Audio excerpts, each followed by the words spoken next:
રાધે કેમ છો બધાય મજામાં? હું પણ મજામાં હે, ઇઝરાયલમાં રહેતા બધાય વ્યક્તિ મજામાં હે. કોઈ ખોટા ન્યૂઝ જોતા નહીં, કોઈ ખોટા ટેન્શન લેતા નહીં. હા, સાયરનનો વાગે કાલે તમે મારા વિડીયોમાં જેની ગઈકાલનો વિડીયો જોયો હે તો એમાં કન્ટિન્યુ 2 વાર સાયરન વાગ્યું હતું, તો મેં તમને દેખાડ્યું હતું. સાયરનનું વાગે એ રીતના, અને આ પણ કાલે રાતના પણ વાગ્યું હતું. પણ એક હાસી વાત કરે, કાલે રાતે 3:30 વાગે વાગ્યું હતું. મારા દાદી કહેતા હતા, મને નથી ખબર. ને હું સૂતી રહી હતી, પણ થાકી ગઈ હતી તો હું સૂતી રહી, ઉઠાણું નહીં. ભગવાનની દયા કંઈ થયું નહીં, બસ એ જ છે. અને રાતમાં દાદી કહેતા હતા કે એક ફેરે વાગ્યું હતું અમારી સિટીમાં, પણ કન્ટિન્યુ નોટિફિકેશન જે ફોનમાં આવે એ ચાલુ જ હતા. કાલે રાતે સારું એવું હતું. તો બીજી ગમે કંઈક સિટીઓમાં કે એ અમારે આ કોરાનું તો એક ફેરે જ હતું. અને આજે મારે કંઈ કામ હે નહીં, જોઈએ પછી દાદી કંઈ નવીન કામ કાઢે ને કહે તો. બાકી અટાણે કાલે જો શોપિંગ થઈ ગયું, સાફ સફાઈ થઈ ગઈ, તો ખબર નહીં. કાલે એની સૂપ પણ બનાવી લીધું, તો આજના દી માટે સૂપ પણ હે. તો જોઈએ હેવ હેલો તો હેવ મને ઓર્ડર મળે ગો દાદીનો નાસ્તો બનાવવાનો. તો નાસ્તામાં આજે કંઈ ખાસ ખાવું ને, એની આ બ્રેડ હે એને અડધી કરે ને એને ટોસ્ટરમાં હેકે અને જસ્ટ એના માથે ચીઝ કે એવું કંઈક લગાડે ને ખાય. તો પછી હું મારા નાસ્તાની તૈયારી કરી. દાદીને મેં નવડાવી દીધા, તો હેવ નાસ્તો જ બાકી છે. તો અમે અમારા બેનો નાસ્તો કરીએ અને પછી હું તમને મારી કમેન્ટ્સના અંતે બધા જવાબો આપા. કેમ કે આજ મારે બીજું કંઈ ખાસ કંઈ કામ ને થોડાક વાસણ પડ્યા એ કરવાના છે અને કચરો ને બધું કાઢવાનું છે.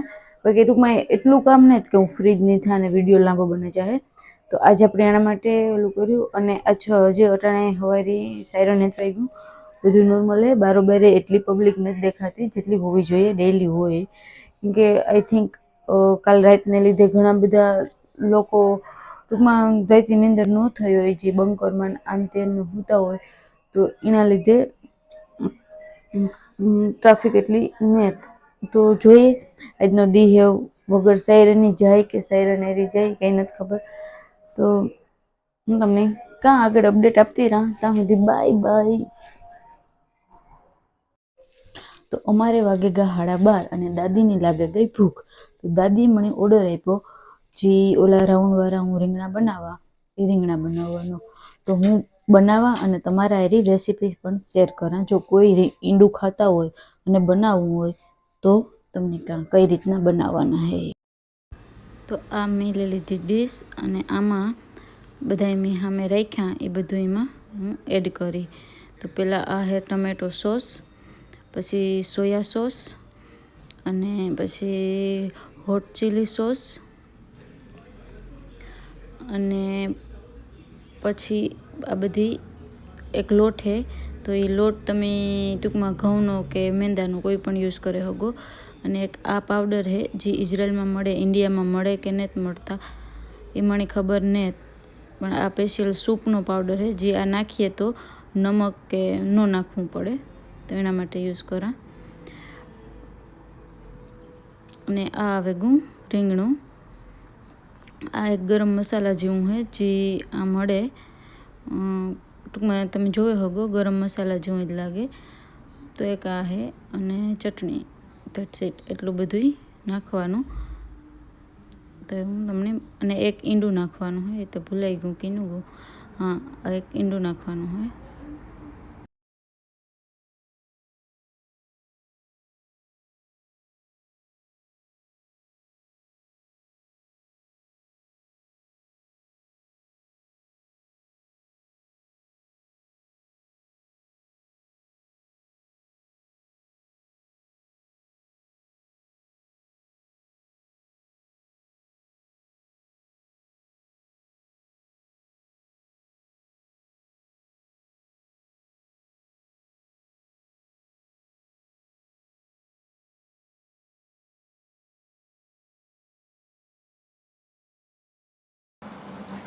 તો આ મારો પેસ્ટ થઈ ગયો તૈયાર, જે આવો રાખવાનો.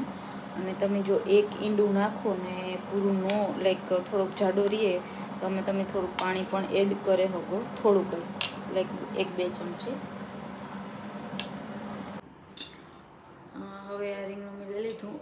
આખી સાઈલ ઉતારી નાખવાની.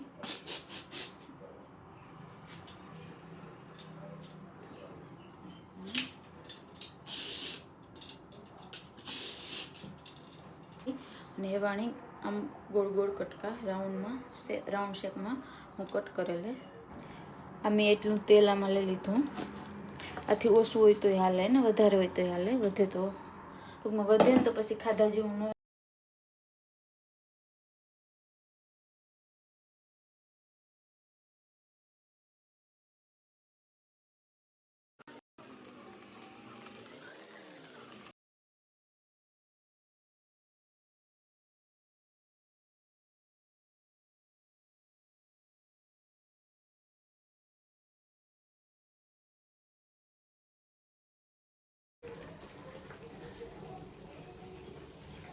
તો હાલો એ અમારે જમવાનું થયું રેડી. દાદીની પણ જમવાનું આપી દીધું અને મારે બેહું એવું જમવા. તો હું જમેલા અને પછી તમારા બધાની કમેન્ટ્સના જવાબ આપા. તો બી રેડી. હેલો, રાધે રાધે. તો ફાઇનલી હું ને મારા દાદી થઈ ગયા ફ્રી. દાદી એના રૂમમાં આરામ કરવા આવ્યા ગયા અને મારે 2 કલાકની રજા છે. તો મારે આ વિડીયો બનાવવાનો બાકી હોય તો કમેન્ટ્સનો, તો હું એ બનાવવા. આજ હું બાર નથી જવાની. તો ઘણા બધાની કમેન્ટ્સ આવે તો હું ઘણાની કમેન્ટ્સના જવાબો તમને તમારી કમેન્ટ્સમાં જ આપી દેતી હોય. પણ ઘણાના લાઈક લાંબા થઈ જાય, જેના કોઈના પ્રશ્નો હોય એનો જવાબ તો હું વિડીયામાં જ આપા.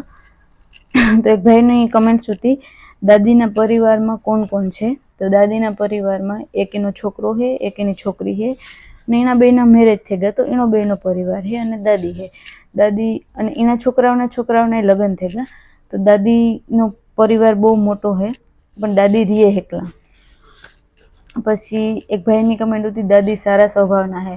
તો હા, દાદી બહુ સારા સ્વભાવના છે, ફૂલ શાંત છે. ટૂંકમાં મને કંઈ કામ સીધું તો એટલા પ્રેમથી અને એટલે ઓલી રીતના લાઈક કે આપણી મજા આવે, અહીં આપણે ઓલું થાય કે વાંધો નહીં ઓકે.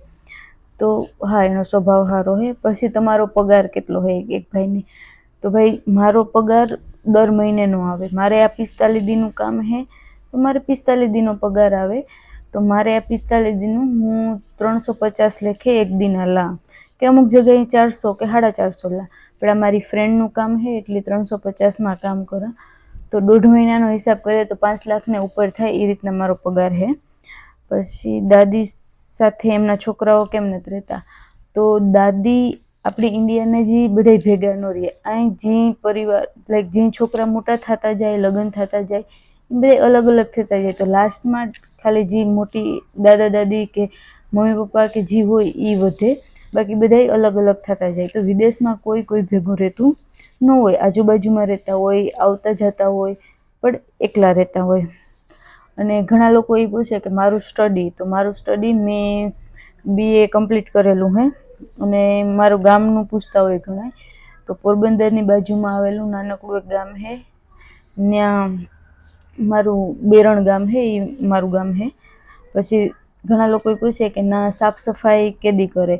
તો મોસ્ટલી વીકની ડેઈલી સાફ સફાઈ ન હોય. ડેઈલી બાથરૂમ ને રસોડું ને જે મેલું લાગતું હોય એ જોઈ. બાકી દર ગુરુવારે આખા ઘરની સફાઈ કરે. અને એક બેનની હતી કે ભાઈ તમે ધૂંજારા કેદું કરો, જે આપણી દિવાળીની સાફ સફાઈ આ કરી. તો આ લોકોનો એક તહેવાર આવે હમણાં જે એપ્રિલમાં આવી છે. તો એ તહેવારમાં આ લોકો આખા ઘરની સાફ સફાઈ કરે. એ લોટ ન ખાય 8 દી સુધી. તો લોટવાળી જેટલી વસ્તુ હોય ને, પાસ્તા છે, બિસ્કીટ છે, બ્રેડ છે, ગમે એટલી વસ્તુ લોટવાળી હોય ને બધી નાખી દઈએ. કાં તો કોઈ એવા વ્યક્તિને દે દઈએ કે જે લોટ ખાતું હોય. તો તે દું એ આખા ઘરની ખૂણે ખાસિયતી રહોડામાં, ટૂંકમાં કિચનમાં, જ્યાં જ્યાં લોટ, ટૂંકમાં ટોટલી વસ્તુ કરે. એ ફૂલ સાફ સફાઈ તે દું કરે વરસમાં એક ફેરે. અને વાસણ પણ નવા યુઝ કરે, જેથી કરીને આગલા લોટવાળી આપણી કંઈ વસ્તુ, ટૂંકમાં એ રિલિજિયનને ફોલો કરે એટલે. તો તે દું ફૂલ સાફ સફાઈ કરે અને તે દું અમારો વારો સડે કામ કરવામાં.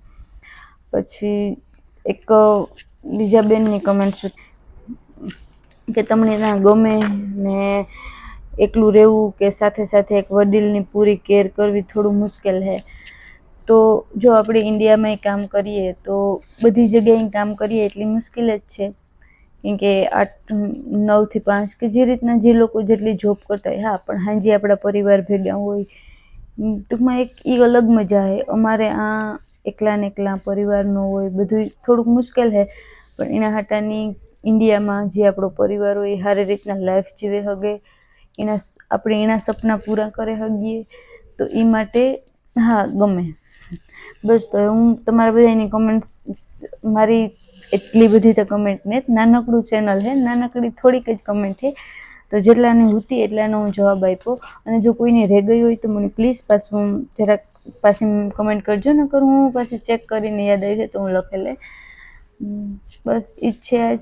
અને યુદ્ધની ને ઇઝરાયલમાં હાલે નો ડાઉટ કે હું નથી કહેતી કે ભાઈ ન્યૂઝ ખોટા છે કે ઓલું ખોટું હોય, પણ જેટલું ન્યૂઝમાં બતાવે એટલું નહીં.